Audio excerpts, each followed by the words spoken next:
સુરેન્દ્રનગર જિલ્લામાં કમોસમી વરસાદ ખાબકતા ખેડૂતો ચિંતાતુર બન્યા છે। ત્યારે જીરું, વરિયાળી, ચણા, ઘઉં, મેથી, અજમો, રાયડો, એરંડા અને ઈસબગુલમાં મોટી નુકસાનની ભીતિ જોવા મળી છે। ત્યારે આજે સવારથી જ સમગ્ર ઝાલાવાડ પંથકમાં કમોસમી વરસાદ ચાલુ થયો છે, જેમાં ખેડૂતોના જીવ તાળવે ચોંટી ગયા છે।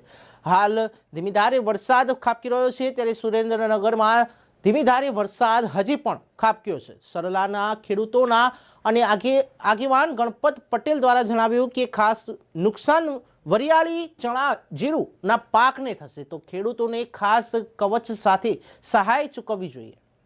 ત્યારે આજ જોવો તમે માવઠું થયું છે। માવઠું થવાથી ખેડૂતને કેટલી નુકસાની કે અત્યારે સૈણા, જીરું, રાયડો, મગ, વરિયાળી જે વસ્તુ અત્યારે વાવી છે ને તમામ એમાં મોટામાં મોટું નુકસાની અત્યારે વરિયાળીમાં સુરેન્દ્રનગર જિલ્લામાં વધારેમાં વધારે થશે। એનું કારણ છે કે સુરેન્દ્રનગર જિલ્લામાં પાણી છે બધા ખારા અને મીઠું પાણીનું વરસાદનું અડે એટલે તમામ વરિયાળી ભરી જવાની છે। એટલે ખેડૂત છે ને એ રાતા પાણીએ રોવાનો વારો આવશે। પણ જીરું ઉગ્યું છે અત્યારે માણસ ઉગ્યા નાના જે કોટા કાઢ્યા છે માથે કરા પડ્યા છે અત્યારે, એટલે ખેડૂત અત્યારે હાવ પાણીમાં થવાનો છે। અને એક અધૂરામાં પૂરું પાછું કપાના ભાવે નહોતા એટલે ખેડૂત અત્યારે હાવ બેકાર થઈ જવાનો છે। અને આ સરકાર ખેડૂત હમ જો જોવે ને તો સારું, નકર ખેડૂત અત્યારે રહ્યો ને ખેડૂતને કઈ પણ બિલ ભરવાનો ખેડૂતને વેચ લેવાનો નથી। અને જે ખેડૂત પાસે કપાના પૈસા હતા, ભાવ તો અડધા હતા, એ બધા પૈસા અત્યારે શિયાળાની નિપજમાં ખેડૂતે વાવણીમાં બધા પૈસા નાખી દીધા છે। એટલે ખેડૂત અત્યારે ચોકડીએ જાય તો ખેડૂતને પૂરું પડે એવું નથી। એટલે તમામ અમારી સરકારને નમ્ર વિનંતી છે કે તાત્કાલિક અત્યારે ખેડૂત સરકારને સહાય ચૂકવે, નકર ખેડૂત અત્યારે ફરી વરિયાળી નથી વાવી શકવાનો, નથી શેણા વાવી શકવાનો, નથી જીરું વાવી શકવાનો, ખેડૂત તદ્દન પાયમાલ થઈ જવાનો છે। જો ખેડૂતને સરકાર આ સહાય નહીં ચૂકવે તો 2024માં સરકાર તૈયાર રહે કે પરિણામ ભોગવવું પડશે।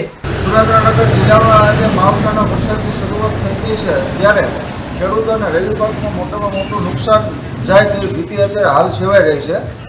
કે જે અત્યારે રવિ પાકમાં જીરું, વરિયાળી અને ઈસબગુલ, ધાણા આ જે પાકો છે એ પાકોને જે ઉપરથી વરસાદ પડવાથી આ પાકોને મોટામાં મોટું નુકસાન થાય એવું છે। કારણ કે હજી આ વરિયાળી, જીરું અને ધાણા એના હજી ઉગતો પાક છે અને નાના છોડ હોવાના કારણે ઉપરથી આ વરસાદ પડવાના કારણે જે વાતાવરણમાં જે પલટો આવે એના કારણે થઈને આ જે પાકો છે એ પાકમાં છોડને ઉતરવાનો એટલે કે એને નબળાઈ વધારે આવવાના કારણે પાકમાં મોટું નુકસાન જશે। ખેડૂતોને હાલના તબક્કે આ જે માવઠાનો જે માપ છે એ સહન કરવાનો હતી।